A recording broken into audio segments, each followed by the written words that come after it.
book I'm gonna show, I actually showed in the first video, the first show and tell book video, but I wanted to get a little update.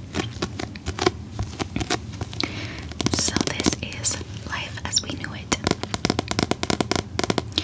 and I mentioned this book in the first video, and I stated that I had started reading it in the beginning of this pandemic, and it just gave me a lot of anxiety. Well, since then, I actually read it and I finished this book, and it's actually the first book in a 4-book series, and I am currently on book 4. It is really, really good. It still gives me a little bit of anxiety reading it because it is quite morbid. This book, basically what it's about is that an asteroid hit the moon and brought it closer to the earth, essentially, and that just sets off a cascade of events all over the world. But this particular book, this first one, is through the eyes of a girl living in Philadelphia, I believe. And it starts off with like her journal entries and her documenting what's happening. Really good, really, really good. And the rest of the book's really good too. I'm about halfway through the last one, and it's very interesting. So the first book is the only one I have as a physical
Mark says, on a day that started like any other, Mia had everything: a loving family, a gorgeous, adoring boyfriend, and a bright future full of music and full of choices. Then, in an instant, almost all of that is taken from her. Caught between life and death, between a happy past and an unknowable future, Mia spends one critical day contemplating the only decision she has left, the most important decision she'll ever make. Simultaneously tragic and hopeful, this is a romantic, riveting, and ultimately uplifting story about memory, music, living, dying, and loving. And it's called If I Stay by Gail Foreman. Gail Foreman.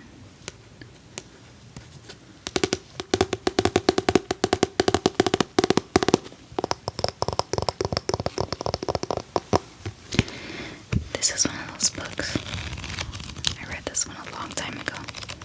Oh, I have a sticky note in there. I don't know why. Probably to keep my place. But this is one of those books that I read a long time ago that I might end up reading again.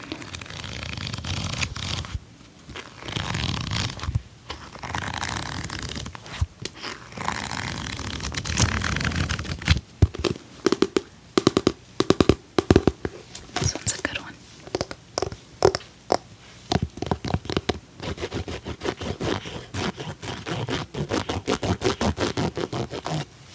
Okay.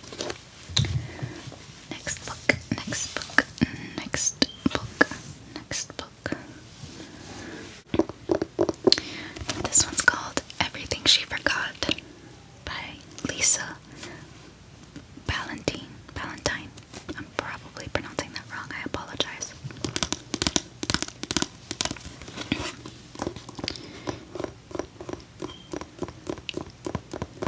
Alright, let me read the back. It says, some things aren't meant to be remembered. They're calling it the worst pileup in London history. Margaret Holloway is driving home, but her mind is elsewhere, on a troubled student, her daughter's acting class.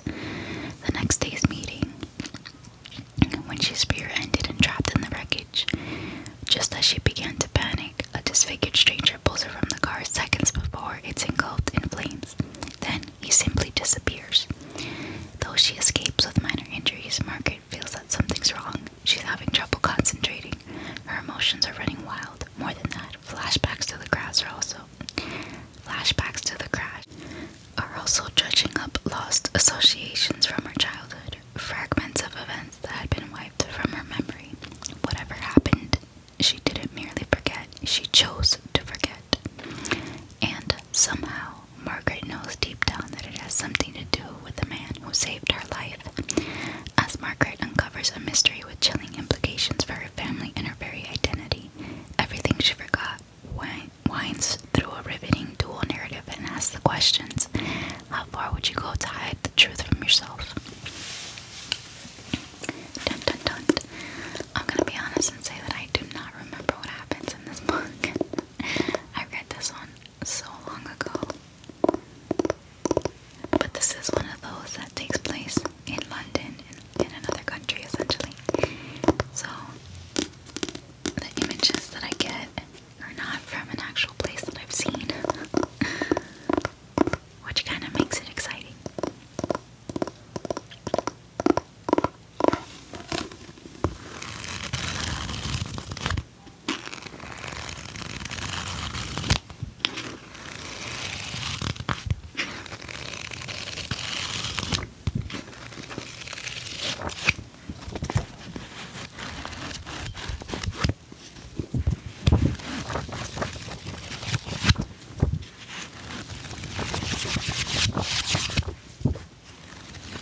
edition script. And it says on the back, the 8th story, 19 years later. Essentially, this is about Harry Potter's son and his time in Hogwarts. This one's a hard copy. I thought that this one was pretty good. I wish they would have created it into like a book instead of like a playwright. But I'm not complaining because I did like the continuation of like the Harry Potter story. And with Harry Potter's son, which was pretty interesting.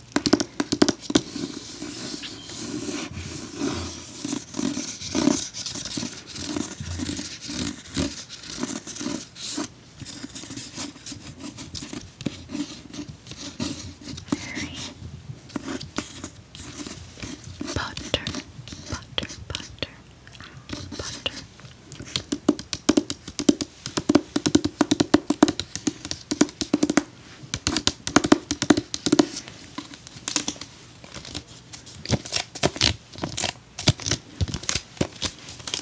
It's quite a hefty book. Oh, I had a paper bookmark in it. Back when I didn't really have a bookmark, I used to fold up paper and make it into a bookmark. Okay, I'm gonna read the inside of it. 19 years after the Battle of Hogwarts, it was always difficult being Harry Potter, and it isn't much easier now that he is an overworked employee of the Ministry of Magic, a husband, and a father of 3 school-aged children. While Harry cripples with a past that refuses to stay where it belongs, his youngest son Albus must struggle with the weight of a family legacy that he never wanted. As past and present fuse ominously, both father and son learn the uncomfortable truth. Sometimes darkness comes from unexpected places. Based on an original news story by J.K. Rowling, John Tiffany, and Jack Thorne, Harry Potter and the Cursed Child is a new play by Jack Thorne. It is the 8th Harry Potter story and the first to be officially presented on stage. This special rehearsal edition of the script brings the continued journey of Harry Potter and his friends and family to readers everywhere immediately following the play's world premiere in London's West End on July 30th, 2016. The stage production of Harry Potter and the Cursed Child is produced by Sonia Friedman Productions, Colin Callender, and Harry Potter Theatrical Productions. Okay, there you go.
Let's see.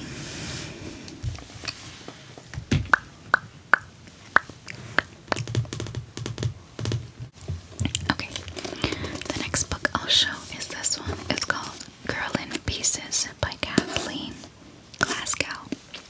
I believe that's how you pronounce it. It's a New York Times bestseller. And I'll read the back. So it says, you can spot the girls who have it easy, and then there's me. Charlotte Davis is in pieces. At 17, she's already lost more than most people do in a lifetime, but she's learned how to forget. The broken glass washes away the sorrow until there is nothing but calm. You don't have to think about your father and the river, your best friend who is gone forever, or your mother who has nothing left to give you. Every new scar hardens Charlie's heart just a little more, yet it still hurts so much. It hurts enough not to care anymore, which is sometimes what has to happen before you can find your way back from the edge. This book, I remember, is intense, and it was so intense that I only got through like half of it. I'm probably gonna finish this one though. From what I read, it was really good. It was just, it's one of those books that make you sad. And like the other one the first one, Life as We Knew It, that one gave me anxiety. I got through it and I was fine, but at first it gave me anxiety. And this one just made me really, really sad. Like it broke my heart. But I have to finish this one too, because even though it made me sad at first, you never know until you finish it what it's gonna be like. I'm probably gonna read it from the start again and just finish it once I'm done with the series I'm currently reading.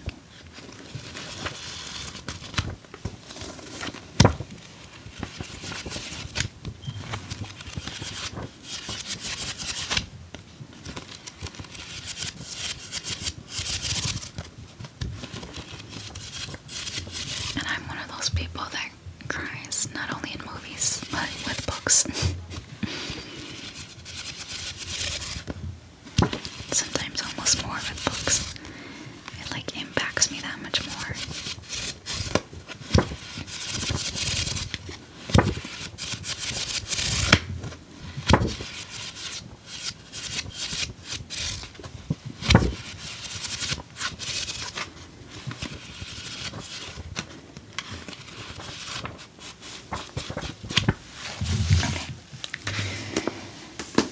I have two more that I'm gonna show. So the first one is this one. This one's another kind of sad book. It's called Speak. And this is one of those that I think they have you read in school. I'm not entirely sure. But a couple of my friends have told me they like the school. This was one of the books you could choose from or whatever to read for like middle school or high school or something. I never had to read this one, but I read it like for fun on my own. But I never heard of it in like high school or middle school. But this one's called Speak, and it's by Lori House Anderson. It says Introduction by Ashley C. Ford and Afterword by Jason Reynolds. And it has a flower that's like, I don't know if it's, I think it's like withering as it goes up, I think, or maybe blooming. I'm not entirely sure, but it has a flower doing something. 1, 2, 3, 4. 1, 2, 3, 4. It says Barnes & Noble's exclusive edition. This is one of those stickers that I just never took off. And this says includes all new bonus content. Okay, I'll read the back. It says, speak up for yourself. We want to know what you have to say. From the first moment of her freshman year at Meriwether High, Melinda knows this is a big fat lie. Part of the nonsense of high school. She is friendless, outcast, because she busted an end of summer party by calling the cops. So now nobody will talk to her, let alone listen to her. As time passes, she becomes increasingly isolated and practically stops talking altogether. Only her art class offers any solace, and it is through her work on an art project that she is finally able to face what really happened at that terrible party. Her healing process has just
once a specific character left, I kind of stopped watching. But I did see it and I read the whole series. But it's been so long for both that I just can't remember. Okay, I'll read the back. To save the two vampire brothers who love her, Elena Gilbert sacrificed her life. Now that a supernatural force has brought Elena back from the dead, all handsome brooding Stefan wants is to keep her safe. But where he is lured away from Felschurch